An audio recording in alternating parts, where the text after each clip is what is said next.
step off the limb. That's one small step for man, one giant leap for mankind. Space to a lot of people is an uncrossable void of black, infinite and incomprehensible.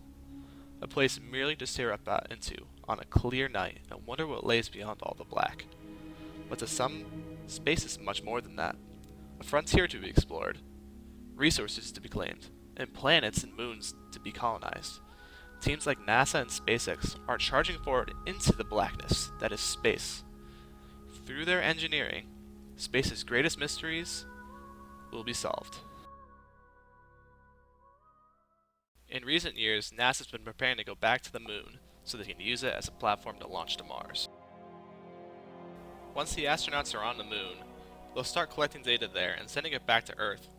They'll also start collecting the resources there to make oxygen and rocket fuel. The astronauts will also be making this their home, as they'll have to stay an extended period of time on the moon. But before any of that could happen, NASA had to build a new spacecraft to get them to the moon. This spacecraft is called Orion. The Orion spacecraft is very similar to the Apollo spacecraft that came to the moon almost 50 years ago. They have very similar designs and do very similar things. The only real difference between the two is the new technologies that are present in the Orion spacecraft that the Apollo never had. And also, the Orion capsule is about 3 times as large as the Apollo capsule and can seat a 4-man crew. While NASA is preparing to go to the moon again, a lot of private companies are taking their own steps to go to space. Virgin Galactic was the first private company to fly a manned suborbital flight on Earth. Virgin Galactic's spacecraft was called Spacecraft 1. It was flown up to a given altitude by its mothership, White Knight, then dropped from it. It would then take off. What you're watching now is Spacecraft 2. This is Virgin Galactic's current space plane they've been using for lots of things, mostly tourism. That's right, tourism. Even you can go on this plane.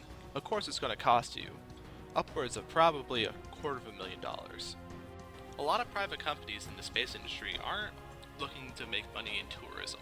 A lot of them are trying to find innovations they can sell to other companies in spaceflight. SpaceX is a prime example of this. They are the largest of the private companies and have the most rockets out of all of them. What SpaceX is trying to do right now is they're trying to find a way to save the Stage 1 engine, which, for people who don't know, is the big engine that you see on takeoff. It is by far the most expensive piece of equipment on an airplane, and it's only ever used once, because it's immediately destroyed by either touching the water, which might as well be a corrosive vat of acid to a rocket engine and its fancy alloys, or hitting the ground too hard and just breaking. In July of 2015, SpaceX launched their Falcon 9 rocket in hopes to land the first stage on a barge in the middle of the Pacific Ocean, saving them loads of money and not having to remake the engine again. Unfortunately for them, during takeoff, the spacecraft fell apart and dissolved in the atmosphere. Another company trying to save the first stage engine of a rocket is Blue Origin. Blue Origin is trying to do nearly the same thing, but they're not landing on a barge. Instead, they're just landing on a nice flat piece of ground in Texas that just happens to be right where they're located. On November 23rd this year, Blue Origin launched their new rocket and landed it back in Texas. They are the first ones ever to recover the first stage of a rocket. Even after Blue Origin's success, other companies have different ways of trying to recover this first stage. Airbus will try to fly theirs down like a plane, while ULA's Vulcan rockets, they'll try to catch them out of the air while they're coming down on parachutes. Another idea on how to travel more economically in space is create a new type of engine. This new engine, labeled the Vasimer system, uses ions and plasma to propel itself through space. The Vasimer engine is also a lot faster than its traditional chemical engines. It would take us 6 months today to travel to Mars, assuming everything was aligned just right. With the Vasimer engine, it would take just 39 days to get to Mars, assuming everything was lined up.